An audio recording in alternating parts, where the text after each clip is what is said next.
was a commercial flight, Malaysia Airlines. It was a routine procedure, a routine flight, as we say. How can you lose a jetliner? How can it vanish in thin air? That the signal disappeared, that was the unusual element, which was chirping back every time it was hit by the radar beam. Joe, I want to talk about something that I think most people completely missed. There's this story about MH370 that has been developing quietly in scientific circles.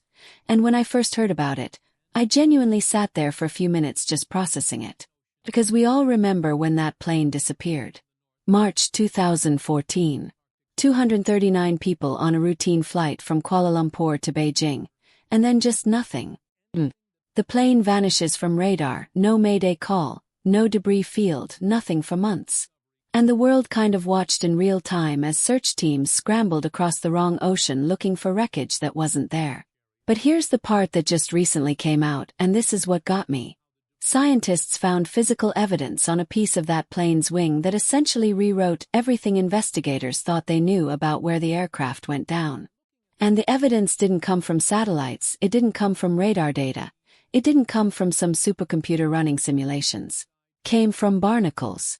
Tiny little shellfish that had been growing on a piece of debris that washed up on a beach. And when researchers actually analyzed those shells, they found something that suggested the entire decade-long search had been pointed in the wrong direction. Think about that for a second. In years. Hundreds of millions of dollars. Multiple international search operations covering thousands of square kilometers of ocean floor. And this small creature clinging to a wing fragment basically said, "You were all looking in the wrong place." That level of revelation coming from something so small is almost hard to wrap your head around. So let me take you back to the night it happened because the context matters enormously here. It's past midnight on March 8th. The flight takes off normally, everything is completely routine. The captain, Zahari Ahmad Shah, checks in with air traffic control right around 1:19 in the morning.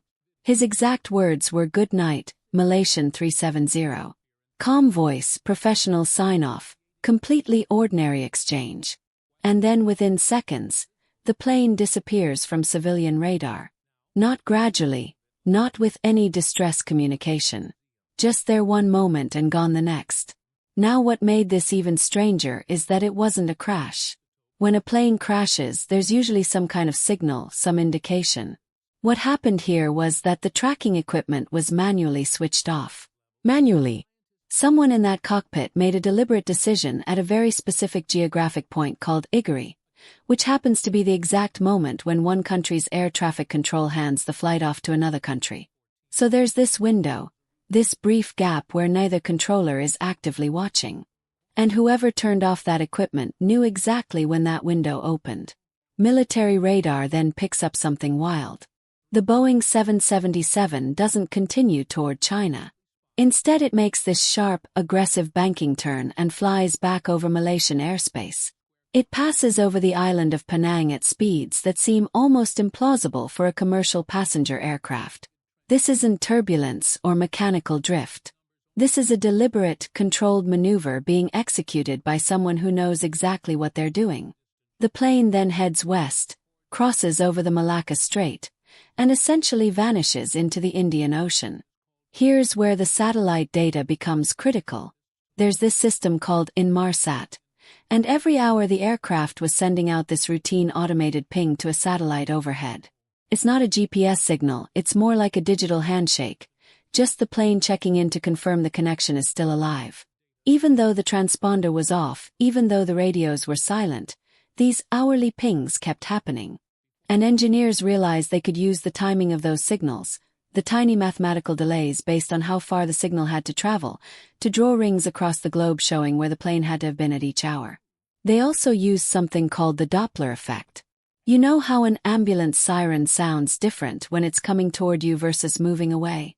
That same principle applies to radio signals.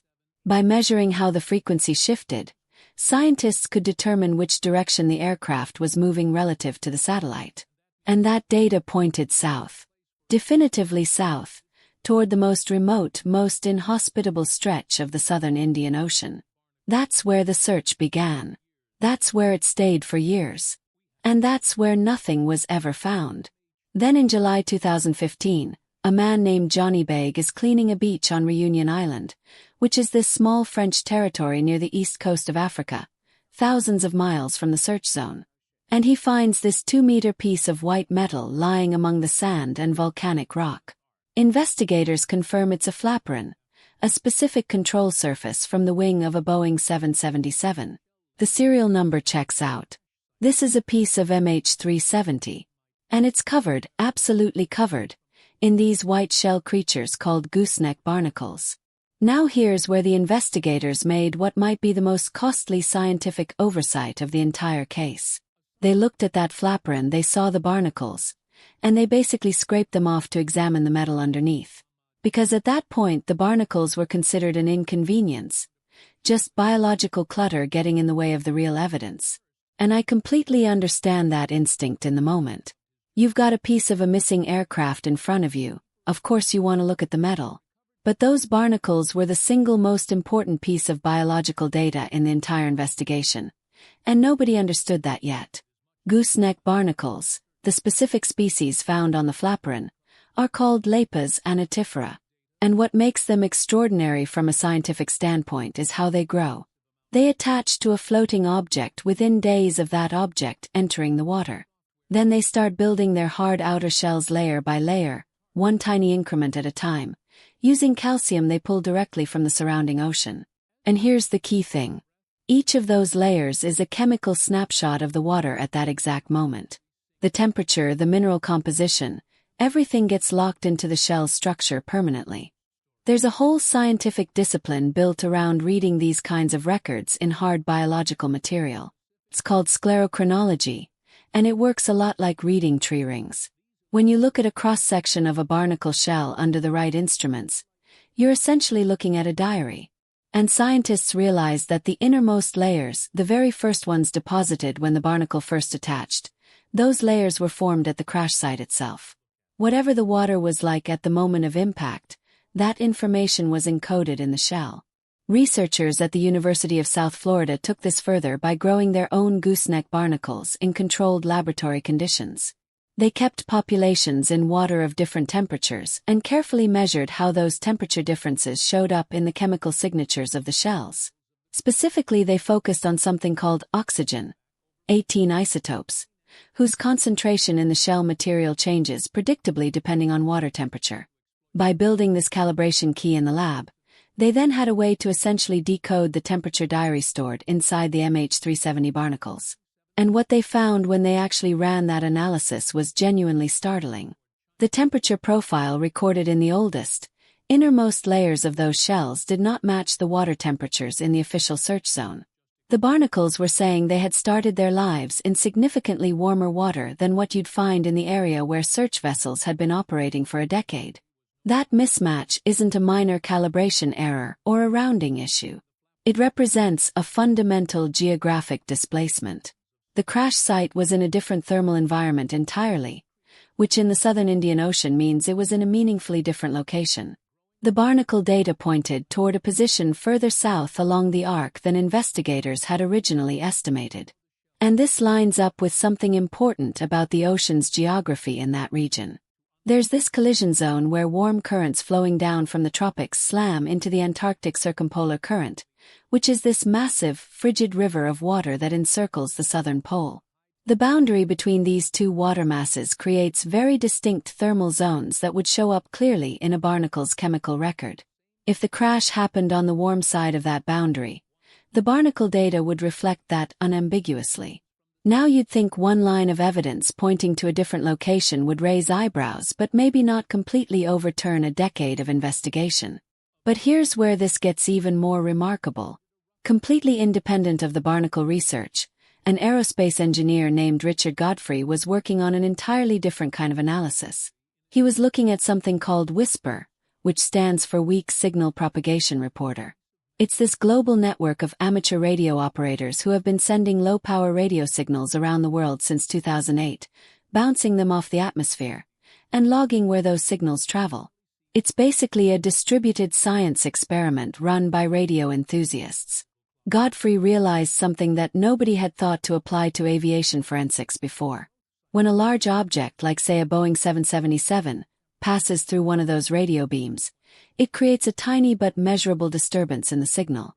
The plane physically interrupts the transmission, and that interruption gets logged in the database. It's like a tripwire, except instead of an alarm it just leaves a quiet record in a database that nobody thought to check. Godfrey went back through the archived whisper logs from the night of March 8, 2014 and found over 160 distinct signal disturbances that traced a path consistent with the flight's known trajectory. The path extended south, and it converged on a specific set of coordinates: 34.235 degrees south, 93.787 degrees east. When he compared those coordinates to what the Barnacle researchers had independently identified, the overlap was astonishing. Two completely different scientific disciplines, one biological, one electromagnetic, both pointing to essentially the same patch of ocean from two completely different directions of inquiry. That kind of independent convergence is what scientists call corroboration, and in investigative contexts it's about as strong as evidence gets. Neither result on its own would be conclusive. Together, they form something much harder to dismiss. The whisper data also contained something that genuinely sent a chill down my spine when I read about it. Off the coast of Sumatra, the radio signal disturbances appear to show the aircraft entering a holding pattern. A roughly 22-minute circular flight path before finally heading south. A holding pattern means deliberate control. It means someone in that cockpit was consciously choosing to fly in circles while making a decision. That's not the behavior of an automated system or a derelict aircraft on autopilot. That's a person thinking, weighing options, deciding what comes next. Which brings us to the piece of evidence that most people found most disturbing. Investigators who searched the captain's home found a personal flight simulator he had built in his house. High-end equipment, clearly the project of someone deeply passionate about aviation.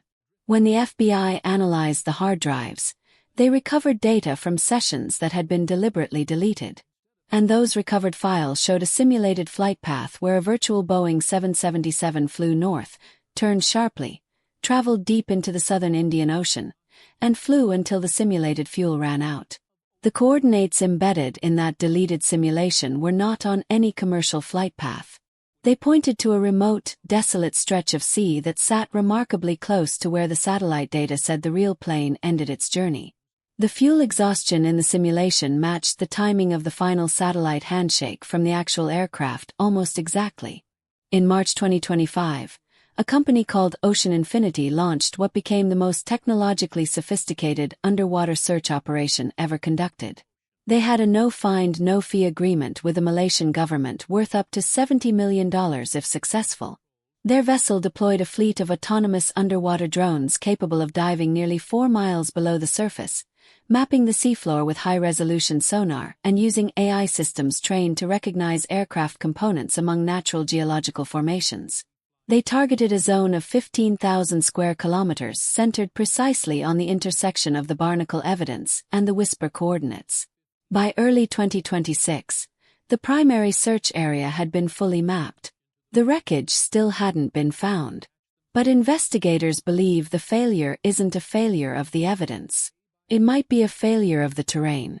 The seafloor in that region sits above something called the Broken Ridge, a series of massive underwater mountain formations with deep canyons, sheer cliff faces, and narrow crevices that sonar signals simply cannot penetrate. A piece of wreckage could theoretically be lying in a vertical crack in the rock, invisible to even the most sophisticated scanning technology. The thinking now is that the search isn't wrong. It might just be a matter of meters rather than hundreds of kilometers. What this whole story leaves me thinking about is how profoundly we underestimate the information that exists in the natural world. We built a global satellite network.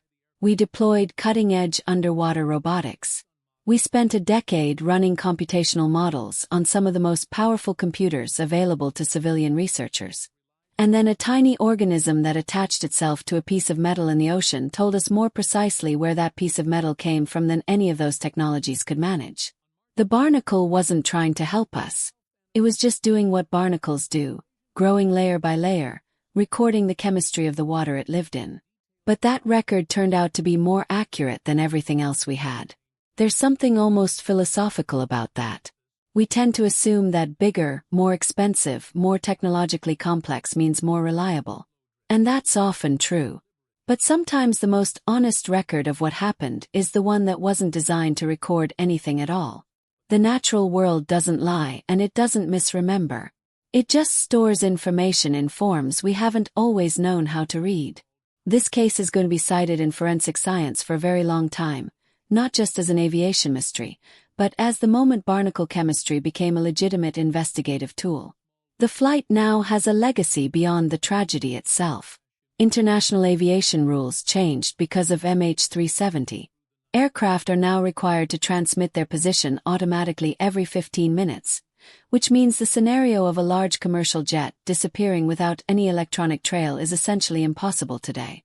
239 people got on a plane expecting a routine overnight flight. Their absence fundamentally changed how we track every aircraft in the sky. That's a strange and heavy kind of impact to leave on the world. The coordinates where all the evidence converges, that patch of the southern Indian Ocean near 34 degrees south, still hold their secret. But the scientific community's confidence in that location has never been higher. 2 independent methodologies, rigorous peer review, and the most detailed seafloor maps ever created of that region all point to the same conclusion. Plane is there. Finding it is now purely a problem of terrain and technology rather than a problem of location. The next search phase, whenever it begins, will have the most precise target in the history of the investigation. And somewhere in the deep, under miles of black water and jagged rock, the answer is still waiting.